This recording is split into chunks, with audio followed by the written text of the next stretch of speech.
ഈജിപ്തിലുണ്ടായ വാഹനാപകടത്തിന്റെ വിശദാംശങ്ങൾ നൽകാനായി മുഹമ്മദ് അബ്ബാസ് ആണ് ചേരുന്നത്.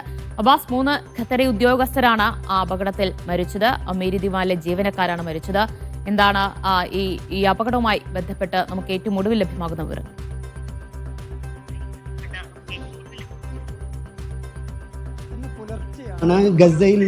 ഗസയിലെ സമാധാന ചർച്ചകൾക്കായി, അതുപോലെ ബന്ദികളെ വിട്ടയക്കുന്നതുമായി ബന്ധപ്പെട്ട ചർച്ചകൾക്കായി ഷർമു ഷെയ്ഖിലെത്തിയ നയതന്ത്ര പ്രതിനിധികൾക്ക് വേണ്ടി അവരുടെ സുരക്ഷ ഒരുക്കുന്നതിൻ്റെ ഭാഗമായി എത്തിയ ഉദ്യോഗസ്ഥരാണ് ഇന്ന് പുലർച്ചെയുണ്ടായ വാഹനാപകടത്തിൽ മരിച്ചത്. അവർ ഖത്തരി അമീരി ദിവാനിലെ 3 ഉദ്യോഗസ്ഥരാണ്. നേരത്തെ ഇവർ നയതന്ത്ര ഉദ്യോഗസ്ഥരാണ് കൊല്ലപ്പെട്ടത്, ഈ അപകടത്തിൽ മരിച്ചത് എന്ന റിപ്പോർട്ടുകളാണ് വന്നിരുന്നത്. എന്നാൽ പിന്നീട് ഖത്തർ വിദേശകാര്യ മന്ത്രാലയം ഇക്കാര്യത്തിൽ വ്യക്തത വരുത്തുകയുണ്ടായി. അമീരി ദിവാനിലെ ഉദ്യോഗസ്ഥരാണ് മരിച്ചത്. ഷർമ ഷെയ്ഖിൽ നിന്ന് ഏകദേശം 50 കിലോമീറ്റർ അകലെ തീരദേശ പാതയിലുണ്ടായ ഒരു അപകടത്തിൽ വെച്ചാണ് ഇവർ കൊല്ലപ്പെട്ടത്.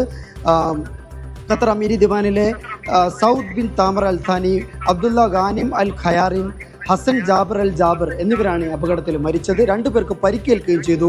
Abdulla Isa Al Kuwari, Ahmed Abdul Aziz Al Banain എന്നീ 2 പേർക്കാണ് പരിക്കേറ്റത്. ഇവരെ ഇന്നു തന്നെ ഇവിടെ നിന്ന് കെയ്റോയിൽ നിന്ന് വിമാനമാർഗം പ്രത്യേക വിമാനത്തിൽ ദോഹയിൽ എത്തിക്കുകയുണ്ടായി. ഈ അപകടത്തിന് പിന്നാലെ ഖത്തറിന് അനുശോചനം അറിയിച്ച് സൗദി, അതുപോലെ ജോർദാനും ഒക്കെ അനുശോചന സന്ദേശങ്ങൾ അറിയിക്കുകയും ചെയ്തു. വളരെ ദൗർഭാഗ്യകരമായ ഒരു സംഭവത്തിലാണ് 3 ഖത്തരി ഉദ്യോഗസ്ഥർ മരിക്കുകയും 2 പേർക്ക് പരിക്കേൽക്കുകയും ചെയ്തത്.